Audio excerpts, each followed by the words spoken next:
Assumptions, don't assume things.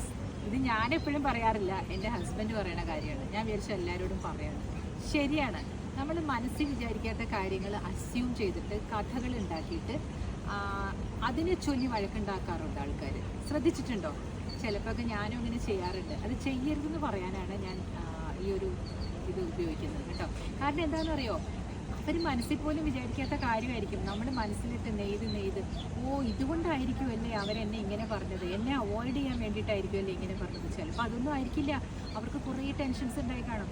Example, Asif അലിയും രമേശ് നാരായണനും ഇന്നലെ ആസിഫ് അലിയെ അപമാനിക്കാൻ വേണ്ടിയിട്ട് ആയിരുന്നില്ല അദ്ദേഹം അങ്ങനെ റിയാക്ട് ചെയ്തതെന്നൊക്കെ പറയുന്നു. എനിക്ക് തോന്നുന്നുണ്ട് ആസിഫ് അലി അത് കൊണ്ടുപോയി കൊടുക്കുമ്പോൾ എന്ത് സംഭവിച്ചു എന്ന് വെച്ചാൽ അദ്ദേഹത്തിൻ്റെ പേര് തെറ്റിച്ച് വിളിക്കുകയാണ് അവിടെ ആ ഡയസിൽ നിന്ന്. ഇദ്ദേഹം കുറച്ച് ഡിസ്റ്റർബ്ഡ് ആയിട്ടുണ്ട്.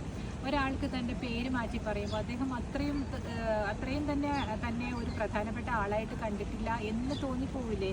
ആ ക്ഷണിച്ചു വരുത്തിയ സദസ്സിൻ്റെ മുമ്പിൽ വെച്ച് അദ്ദേഹം പെട്ടെന്നൊന്ന് പെട്രൂഡായിട്ടുണ്ട്. അതിൻ്റെ ഒരു റിയാക്ഷനാണ് ആസിഫ് അലിയോട് കാണിച്ചത് അല്ലേ? ചിന്തിക്കൂ, കമൻറ്റ് ചെയ്യൂ.